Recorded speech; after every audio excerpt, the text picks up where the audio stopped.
What's up, beautiful people? Have you said to yourself, this is my year to start my podcast? Either you said it to yourself, you've written it down, it's your New Year's resolution, I don't know, or you've also even typed into ChatGPT, what are top 5 things that I need to do to start a podcast? Well, I've done that for you, and I've heard what it said. I've written down what it said, but I also said to myself, Ricky, what did you do to start your podcast? And I want to help you, okay? I want to shine light on what's been said, what you probably read, and what has still delayed you from beginning. And so the top 5 things, starting with number 1, ladies and gentlemen, is you want to know what you are going to talk about, okay? Because having a podcast essentially is you sharing information with others so that they can receive and then do something with it, right? It may also cause you to interview other people because maybe you have a start to that information, but you need somebody else's to add to it for your audience and specifically as well for yourself. However, fun thing about that is you may have multiple things that you want to talk about and you can't decide which one you want to stick to. Well, what I would say is record them all, okay? If you even go through my podcast on YouTube, you'll see various playlists, therefore iterations of the podcast throughout the years. Why? Because I've had so many different things that I wanted to talk about and I just wanted to do it all. And so I did, and you can too. On YouTube, just post it and then mark a playlist for whatever that topic is. So whether it's cooking or parenting or how to be a great spouse, make a playlist for it. And as you record content or the podcast for that particular playlist, post it there, right? And you'll be good to go from there. And then as time goes, you may decide, or you may be that person that just has a wealth of information that people can come to you for regarding those 3 things. Or you may say to yourself, hey, I really just want to talk about being a good parent, or I really just want to talk about how to be a great spouse. And then you can elaborate from there. So first things first, know what you want to talk about, but if it's a lot,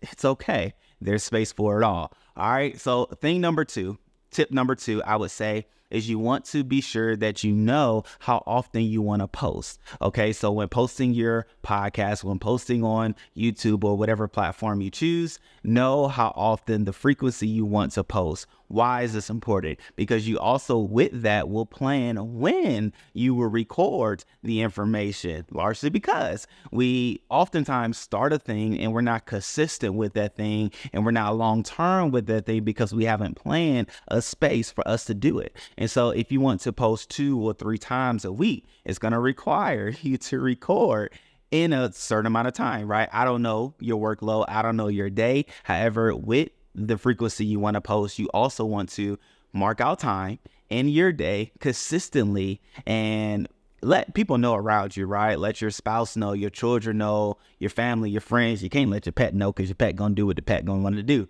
But at the end of the day, you want to make sure you have a set time weekly that you can record your podcast, your information that you're sharing, whether it's audio, whether it's video and audio. Just make sure it's scheduled so that you can be consistent with it. Okay. So that's a big thing that oftentimes stops a lot of people. Okay. And then number 3, which this is a fun one too, is I always suggest people to start with what you have. Sometimes people don't start their podcast because they don't have a camera or a fancy mic or fancy editing software or whatnot, but start with what you have. If you have a phone and your phone can record video and audio, you have enough to begin. And oftentimes that's good because you are as well starting this podcast new, which means you're starting with a new audience. People are coming in contact with you in various ways and you can grow with them as you grow. And so just share, be honest. Hey, I'm starting this podcast in my closet with my phone and a little handy dandy mic if you have that, or just with the mic on the phone. And this is my beginning. However, I have this valuable information that I wanted to get out and I wanted to start. So I'm not going to let anything stop me from getting this information to you. I'm sure people are going to be like, oh, okay, cool. Like, let me tap in and tune in so I can hear and receive what they have to say. And then we'll grow, right? Whether it's on YouTube, whether it's on a podcast platform or Patreon or wherever it is that you seek to post your content, they'll be excited because they know they are hearing something, they are a part of something that's on the move, and they want to be on the move with you, which then leads me to the fourth tip, right? Is to determine which platform you want to post your podcast, okay? And so what does that mean? Okay, Apple and Google, which actually Google is about to stop. Then you have Spotify, you have iHeartRadio, you have Pandora, you have a plethora of podcast platforms. But my question for you is, where do you listen to podcasts? Where do you find yourself on podcasts, searching for podcasts, hearing podcasts, and sharing podcasts with other people? Which platform is it? And I say that because you want to be where you are, right? Because ultimately where you are is where your people will most likely be. So then that's that part. But then even uploading, there's various platforms, and I've used quite a few, such as like Podbean and Anchor and Red Circle, and they all have their own uses and benefits, right? But if I was to share one that's like user friendly for a beginner or somebody that's just looking to start and launch, I would suggest Anchor. Why? Because it allows you to upload once, but then to multiple platforms, which others do as well. However, for me, that was the easiest one, doing everything by myself, from the recording to the editing to, uploading and to the marketing of it.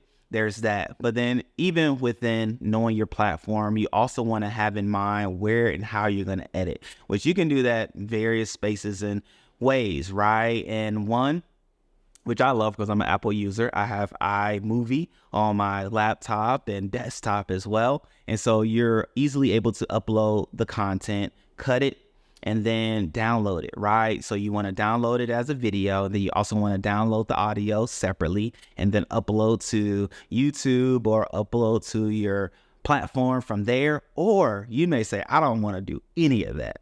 Okay, cool.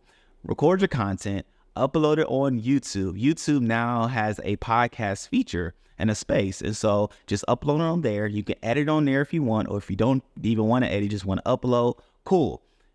Know that you could just say, hey, this is a podcast, title the podcast, all of that good stuff, and then upload from there and just send people to YouTube and say, here's where my podcast is. Okay. So boom, determine your space, determine your platform where people will be able to find you. But then last but not least, ladies and gentlemen, is you want to collaborate with others. Okay. Collaborate with others. The benefit of collaboration is growth. Why? Because when you collaborate with others, you'll then be in contact with or in front of their audience, so that as you continue to do what you do, the audience that you've now been in front of because of the collaboration knows, okay, this person is a subject matter on this topic, whether it's the ones that I said or ones that are in your heart to do. Collaborate with people that have expertise, that has experience, that has a following in that area or in that niche or within that topic. And so then it shows to others, okay, there's somebody else that's talking about this. There's somebody else that cares about this. There's somebody else that will add value to my life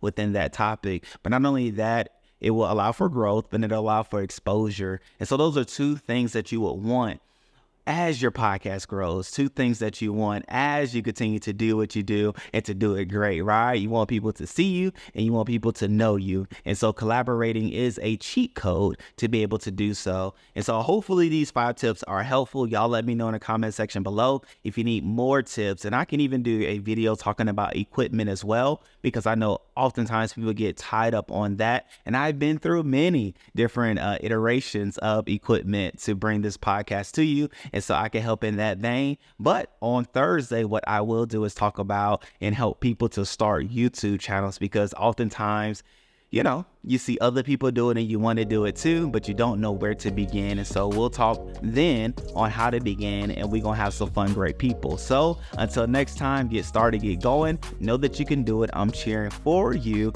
and I'm here to answer any questions that you have. Until then, peace.